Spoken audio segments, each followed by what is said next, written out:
Et salut à tous, j'espère que vous allez bien. Je voulais vous remercier pour vos retours sur ma précédente vidéo. Ça a l'air de vous avoir plu, alors on va continuer de faire des vidéos un petit peu du même genre. Vous inquiétez pas, je mettrai toujours des gameplays assez classiques quand j'aurai pas beaucoup de temps de préparation. Certains d'entre vous me l'ont demandé et je me suis dit que ça serait une bonne idée de vous faire ma tier list de la saison 3 de Paladin pour un classement assez général. J'ai eu le temps de jouer environ une cinquantaine de parties pour me faire une petite idée assez précise de la méta actuelle. Alors je le précise une nouvelle fois, c'est ma tier list. Je pense qu'elle est plutôt équilibrée quand même, il y a potentiellement des choses à changer, mais j'ai essayé de prendre en compte un niveau assez homogène et pas forcément ce qu'on voit à haut elo. Je le précise une nouvelle fois, c'est ma tier list. Je pense qu'elle est plutôt équilibrée, il y a potentiellement des choses à changer bien sûr, mais j'ai essayé de prendre en compte un niveau assez homogène et pas forcément que ce qu'on voit à haut elo. Avant de commencer la vidéo, je tiens à remercier Otto et Sarki qui m'ont beaucoup aidé et qui m'ont donné des très bons retours sur ma liste, ce qui m'a permis de changer quelques trucs justement avant la version finale, ainsi que Light et Droblack pour leur retour également. D'ailleurs, Sarki lui aussi il a fait une tier list avec une vision un petit peu plus teamplay, donc je vous la mettrai en description, comme ça vous pourrez comparer par vous-même.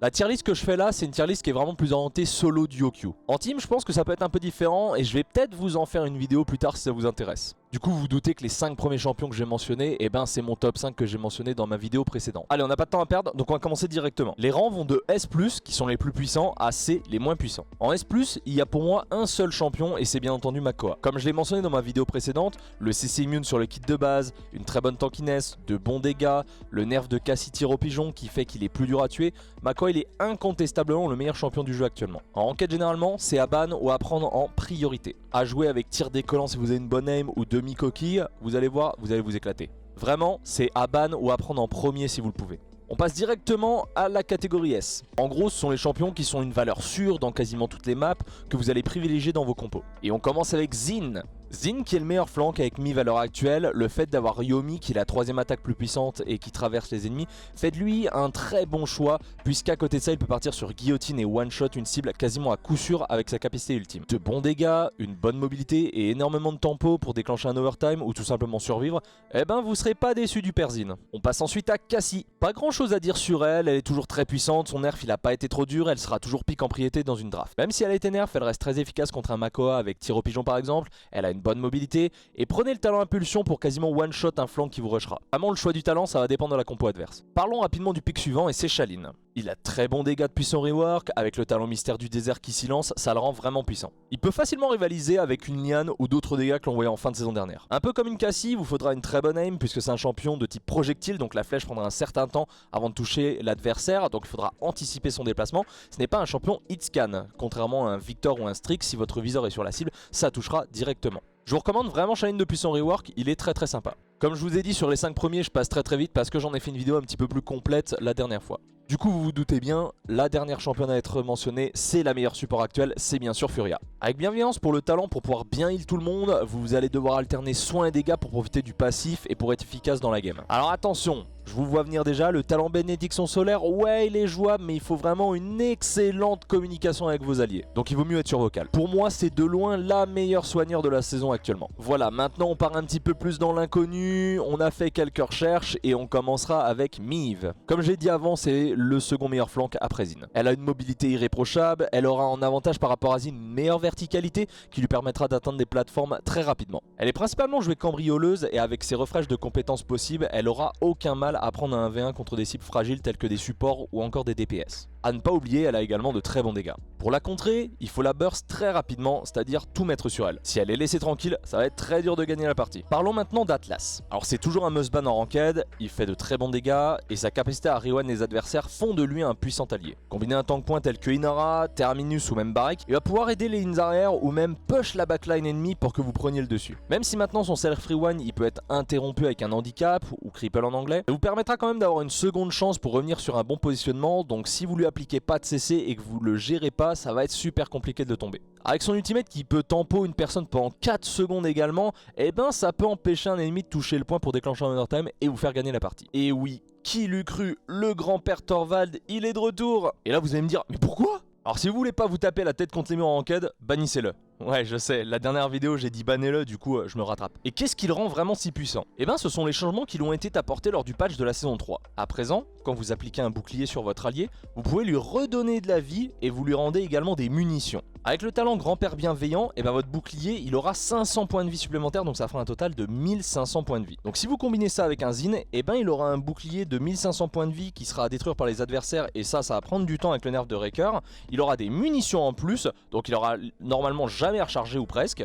Et un petit soin bonus. Comme je viens de le mentionner rapidement, le fait que Cauteriser et Breuer se soit fait nerfer, et ben ça va faire qu'il sera très difficile de détruire le bouclier rapidement, ça sera donc super frustrant de jouer contre. Et également avec la carte Glyphe de Liberté dans votre deck, et ben vous allez voir vos temps de recharge être diminués de 32% une fois une élimination réalisée. Du coup le but, ça sera donc de spam le bouclier sur vos alliés. Ah non mais clairement, hein, il faut le ban. Pour le prochain champion, on peut parler d'un revenant. Haha. Oui, c'est Terminus. Oui, au début du split, je pensais pas qu'il serait là dans la tier list, et ben si. Avec la carte pouvoir du Nécromant dans son deck, il vous faudra moins de dégâts subis dans votre siphon pour obtenir une charge supplémentaire. Combinez ça au talent Extermination, vous allez pouvoir spammer votre clic droit pour poke et faire des dégâts et ainsi recharger votre siphon de puissance pour que vous l'ayez constamment. Ça fera de vous un excellent tank point avec des bons dégâts parce que aussi il a une grosse hache et elle fait très mal. Et logiquement le healer il aura pas trop de mal à vous tenir en vie si vous gérez bien cette mécanique du siphon. Allez, Terminus, tout le monde descend. Pour conclure sur cette catégorie, on va parler de Genos. Avant de le jouer et de voir ce qu'il donnait, je pensais qu'il avait été trop nerf. Il est toujours très efficace. Il peut être safe en mettant un heal à ses alliés, il a du CC, il a un ultime très puissant qui peut détruire une cible avec un pool de HP assez faible si vous visez bien. Avec lui, dès que vous rushez Chronos 2, vous allez pouvoir alterner 3 soins sur vos alliés avec le bon deck,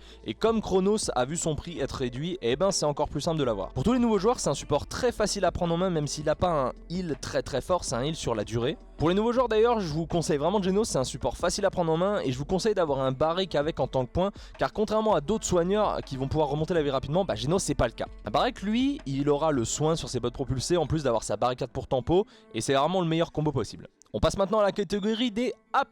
Non, je vous dis pas au revoir, restez hein. Honnêtement, pour certains de ces champions, ils auraient pu être en catégorie S très largement, j'ai beaucoup hésité, il y a même des champions S qui pourraient être en A+. Ça se joue vraiment dans un mouchoir de poche. On commence avec Rucus. Ouais, il était vraiment pas ouf en saison 2 à cause de la puissance de broyeur, il fondait très vite. Maintenant que l'objet il a été nerf, et Rucus il va résister bien plus qu'avant et il sera plus simple pour un seigneur de le maintenir en vie. D'ailleurs, son talent déluge de roquettes qui lui permettait d'avoir jusqu'à 3 charges de roquettes est maintenant intégré à son kit de base. Du coup, en prenant le talent assaut aérien, vous allez obtenir une verticalité supplémentaire qui vous permettra d'accéder à des plateformes bien plus facilement, et ça vous permettra également de surprendre des adversaires. Je pense sincèrement qu'il se classe comme un des meilleurs off-tank de la saison, et si vous avez pas de quoi le tuer rapidement, il peut vite poser problème. Bam King. Bon ok, l'imitation elle était pas folle. Il a de très bons dégâts, une bonne mobilité avec sa Poppy Bomb, c'est un pick qui est très prisé depuis quelques mois maintenant. Y a pas grand chose à dire là-dessus, à part qu'il est meilleur sur des maps un peu fermées comme un mangrove ou comme un donjon de pierre. Il a un ultimate qui peut retourner des fights entiers, avec le talent sujet de la couronne, si vous avez une aim de caca, ça passe quand même. Bomb King ça reste quand même une valeur assez sûre. Et puis combiné avec un Genos ou un Torvald comme cité au-dessus, vous allez kiffer.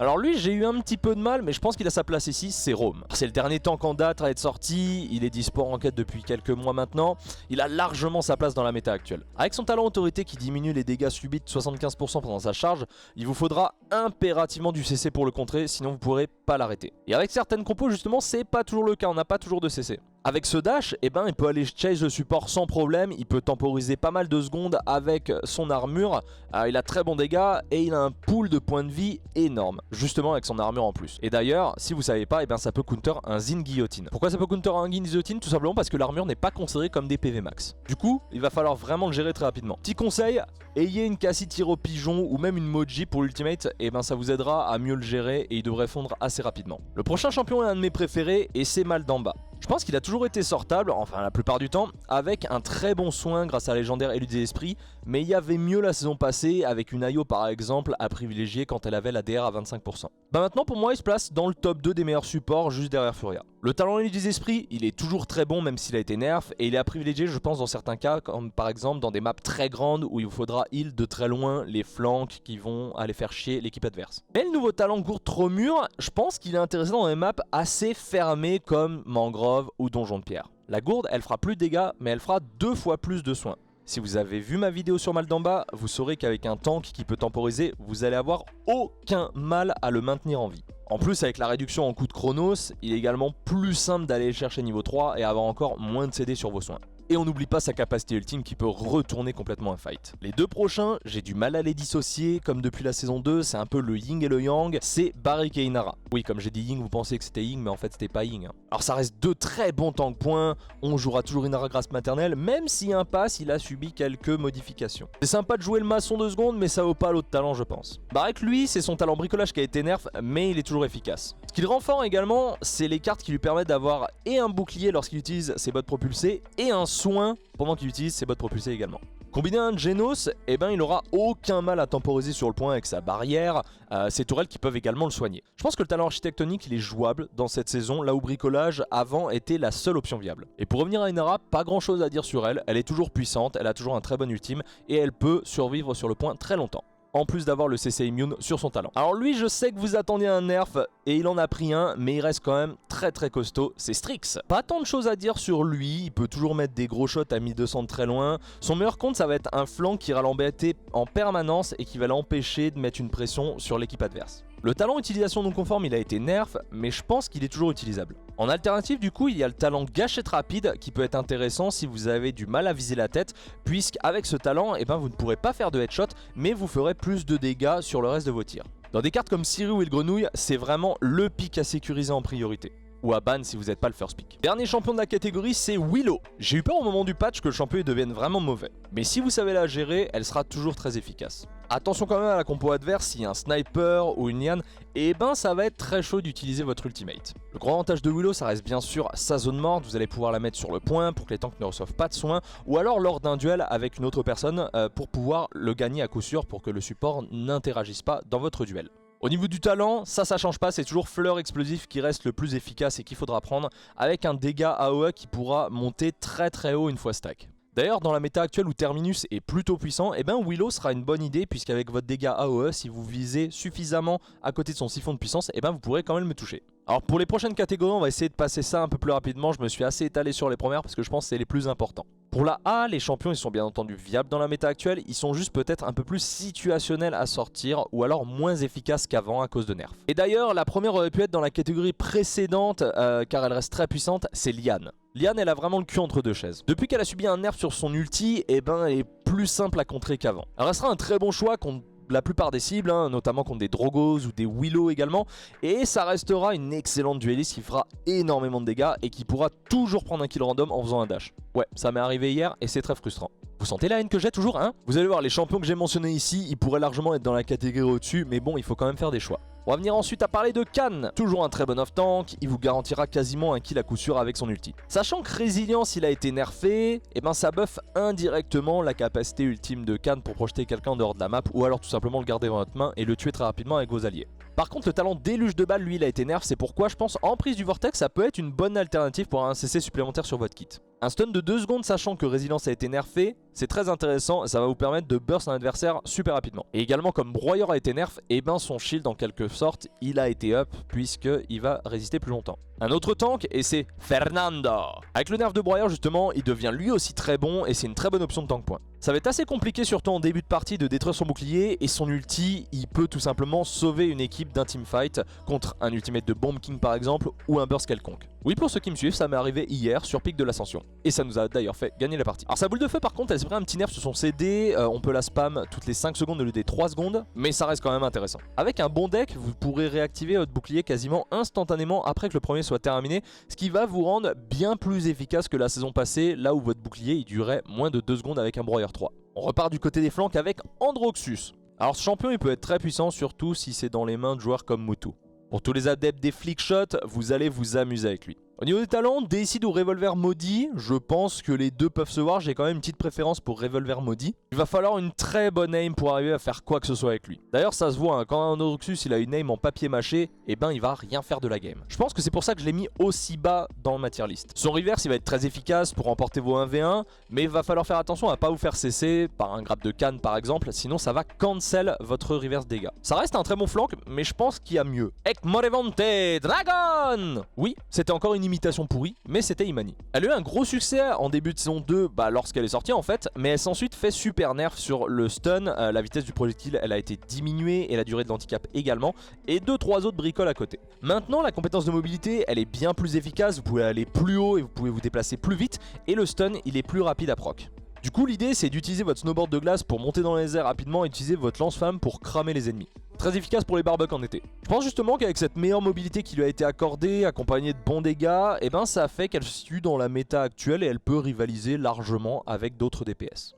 Ah, un de mes premiers coups de cœur en flank, ouais. Je parle de Koga. Comme vous vous souvenez peut-être ou peut-être pas, on le jouait à l'époque Croc du Dragon et accompagné d'un Genos, ça quel plaisir comme on dit, c'était le bon temps. Faudra maintenant partir sur le talent accro à l'adrénaline. Avec un bon tracking, et bien le petit up qui lui permet de faire plus de dégâts à moyenne portée va rendre Koga bien plus efficace. C'est un des flancs qui a une des meilleures verticalités du jeu puisqu'il peut grimper au mur et son dash vous permet d'annuler des ultis de Cassie ou même par exemple un ulti de Miv ou encore une marque de Tyra. Petit bémol, c'est sa capacité ultime qui est assez prévisible et il est super simple d'attendre la fin de cette compétence pour le burst. Avec le nerf de Cauterizé, c'est Buck qui sort son épingle du jeu. Il a déjà reçu un petit up avec sa munition supplémentaire l'année passée, et là vous allez me dire mais c'est un up de merde, et je vous réponds mais pas du tout, ça fait plus de dégâts. Et là du coup avec son talent athlétique, et ben il sera un des meilleurs duellistes du jeu. Bah oui, comme Cauterizé a été nerf, et ben son soin va être bien plus efficace en early game. C'est pour ça que c'est un flank peut-être un peu early, parce qu'une fois Cauterizé à 75%, bah ça sera plus difficile de vous maintenir en vie vous-même. Il peut se faire counter par quelques trucs, notamment un Genos avec son Void Grip, ça va être chiant parce que vous allez jump sur lui et il va vous mettre dans les airs, et là vous allez le regarder tout penaud, mais il va quand même rester très tanky pour un flank et ça c'est bien. Il est situationnel mais ça peut passer sans problème. Ah, si ça tenait qu'à moi, celui-là je l'aurais mis en S+. Je parle bien entendu de Grok. Il est clairement sous-estimé avec son talent Maelstrom, il peut faire un montant de dégâts impressionnant et charger son ultimate très rapidement. En plus il sera une sorte de support d'appoint avec son totem pour aider son soigneur par exemple, ou même pour le mettre pour le tank point. Ou même pour lui-même parce que vous vous en battez les couilles de vos alliés. Son talent domaine spirituel, il a subi un petit up avec le nerf de Cauterizé et vous allez pouvoir peut-être sortir Grok support si vous êtes très chaud. Alors moi pour le moment j'ai vu qu'un seul bon Grok domaine spirituel, je préfère largement le jouer DPS. Faudra quand même gagner la partie rapidement parce que si vous faites trop traîner, et ben son potentiel il s'affaiblit avec notamment Cauterizé. Par contre si vous voyez une Inara, une Ayo, une Ying en face, prenez-le. Vous verrez, essayez, c'est l'adopter. Mon support préféré de la saison 2 qui a pris un petit nerf, mais il est toujours largement sortable, c'est Grover. Alors Grover, très clairement, il faut le jouer sur des maps fermées, sur des maps comme marché aux poissons, vous oubliez tout de suite. Son soin, il a été diminué, son talent floraison rapide, il est plus vraiment celui à prendre. Avec un deck spécifique, maintenant, je vous invite à prendre le talent racine profonde, ce qui va vous permettre, en fait, avec votre clic droit, donc votre cripple, si vous touchez un ennemi, et bien vos CD seront diminués, ce qui va vous permettre de spammer le heal plus facilement. Son ulti, il est toujours très efficace, surtout en early game. Par contre, en late game, ça commence à sentir le paix mouillé. Du coup, un petit peu comme une Furia, il va falloir faire beaucoup plus de dégâts qu'avant pour vous rendre efficace en termes de heal. Alors elle me sort par les trous de nez quand elle est en face, mais bon, elle reste quand même très forte, c'est heavy. Alors elle a pris un nerf qui me fait très plaisir avec la réduction du soin sur son bloc de glace, mais elle reste quand même, comme Androxus, un champion qui est très mécanique et impressionnant à regarder. Vous pouvez jouer safe avec trou de verre, ou alors porter vos balls avec boule à neige pour enchaîner les ultimates. Et là en lisant mon texte, je viens de voir que j'ai fait une blague sans faire exprès. Je tiens à le préciser un petit peu comme Androxus, Heavy elle est réservée à des joueurs très expérimentés pour en faire quelque chose de bien, sinon vous allez voir que vous allez vite mourir et ça va vite vous saouler. On va parler rapidement de Ying. Je pense qu'elle se situe dans un top 4 des meilleurs supports de la méta actuelle, car ces illusions elles n'ont pas été touchées lors des changements de la saison 3. Du coup, elle heal toujours très bien avec échange vital, vous serez très souvent promis en soins en vous comparant au support adverse, mais le problème c'est qu'à part soigner, vous n'allez pas faire grand chose d'autre. Bon, je sais, certains vont me contredire parce qu'on peut jouer Ying DPS, mais il faut un deck spécial, donc voilà. Mais bon, après tout, c'est un peu le but du rôle, non? Kinessa reste un pick intéressant, mais très situationnel. Elle va être privilégiée sur des maps comme Siri, Île Grenouille ou encore Marché aux Poissons. Faudra des maps assez ouvertes et grandes pour la rendre efficace, et elle peut se repositionner quand même assez facilement avec son téléport pour esquiver un flank. Elle va être moins prisée qu'un Strix, parce que Strix va faire plus de dégâts plus rapidement, mais elle fera toujours le café si vous la maîtrisez. Ouais, j'ai rien d'autre à dire. Je pense que celui-ci aurait pu être plus haut, mais je le mets quand même ici, c'est Victor. Avec le talent Feu Nourri, vous allez pouvoir aller chercher des cibles comme des Drogos dans les airs, ou là où ça sera pas aussi facile avec une Cassie par exemple, ou même d'autres duels sans souci. Son ulti reste très bon et c'est un de ceux qui se charge le plus vite dans Paladin. Il a une petite mobilité avec son sprint, du coup ça vous permettra de vous repositionner, et si vous savez pas quoi jouer, bah ça reste un choix assez intéressant. Dans les mains de bons joueurs, ça peut être vraiment redoutable. Quasiment égal à Ying pour moi, d'ailleurs j'aurais dû en parler en même temps, c'est Ayo. Ce qui la rendait vraiment la meilleure support en saison 2, c'était le talent qui appliquait la DR à 25% sur les alliés. Maintenant que la valeur des soins elle a été diminuée et que la réduction de dégâts appliquée passe à 15%, eh ben elle va être moins prisée. Point positif quand même, ça reste bien entendu Luna, qui est considéré comme un 6ème joueur et qui pourra pousser le payload ou même contester le point. Pour les joueurs débutants, je pense que c'est vraiment pas le meilleur des pics parce qu'elle reste difficile à maîtriser à cause de l'énergie lunaire qu'elle utilise contrairement à d'autres supports où vous avez juste vos CD à gérer. On passe maintenant aux 2 dernières catégories et je pense que ça va être plus rapide parce que de manière générale j'ai très peu à dire sur eux. S'ils sont là c'est parce qu'ils sont pas vraiment méta car d'autres champions ils peuvent faire bien mieux actuellement. Le premier il aurait pu largement être en A et d'ailleurs c'est peut-être my bad mais on va le laisser là parce que maintenant la vidéo elle est écrite, c'est Drogos. Il a de bons dégâts, il a un ultimate qui peut OS un tank et il a une bonne mobilité dans les airs. Drogos il sera très facile à contrer par des champions dits hitscan comme un Victor ou un Strix par exemple.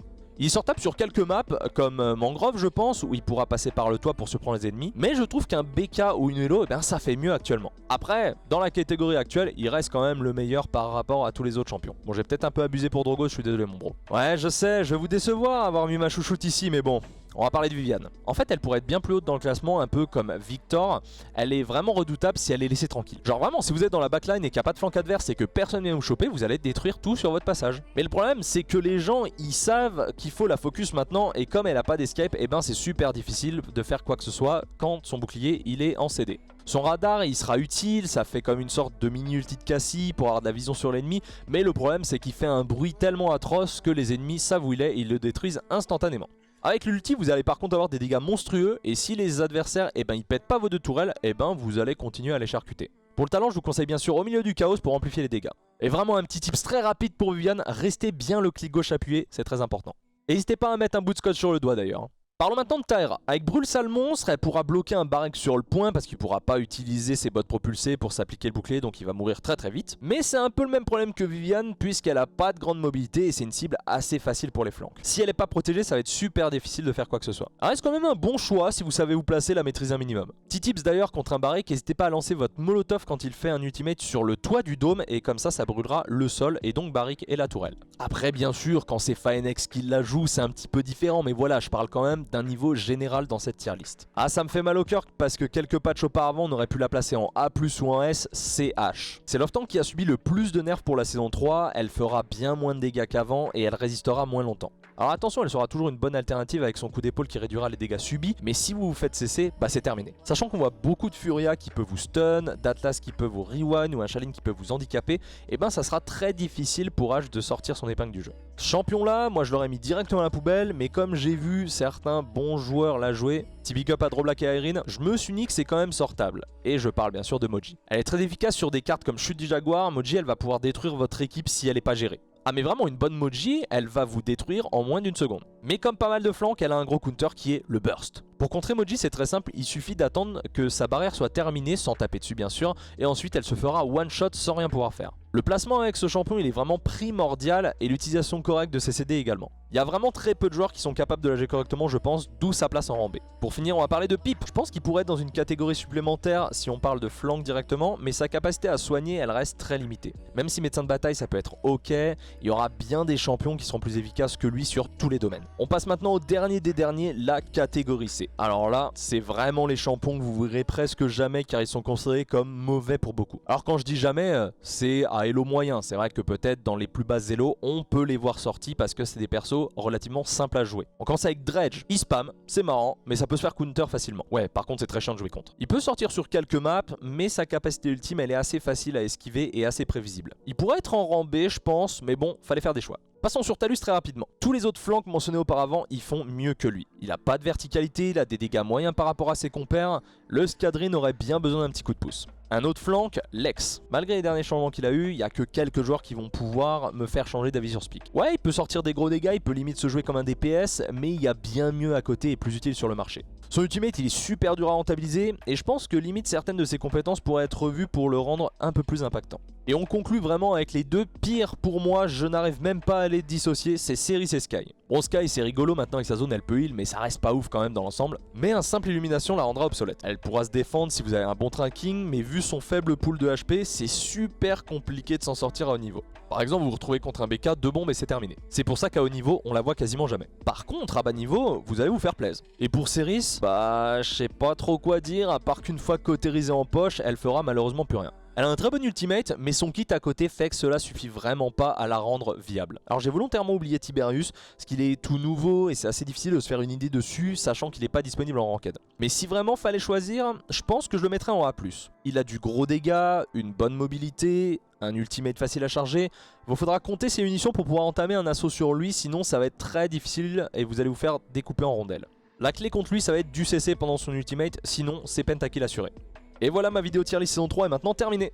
Et ben j'espère qu'elle vous aura plu et qu'elle vous aura aidé à voir un petit peu plus clair sur la méta actuelle. Je tiens à préciser une nouvelle fois que c'est mon avis et que vous pouvez bien entendu penser autrement. N'hésitez pas à me dire dans les commentaires ce que vous en avez pensé, si vous partagez mon point de vue ou si j'ai dit complètement de la merde. Si vous avez des suggestions à faire, surtout n'hésitez pas. Je vous fais plein de bisous et je vous dis à très vite. Ciao ciao.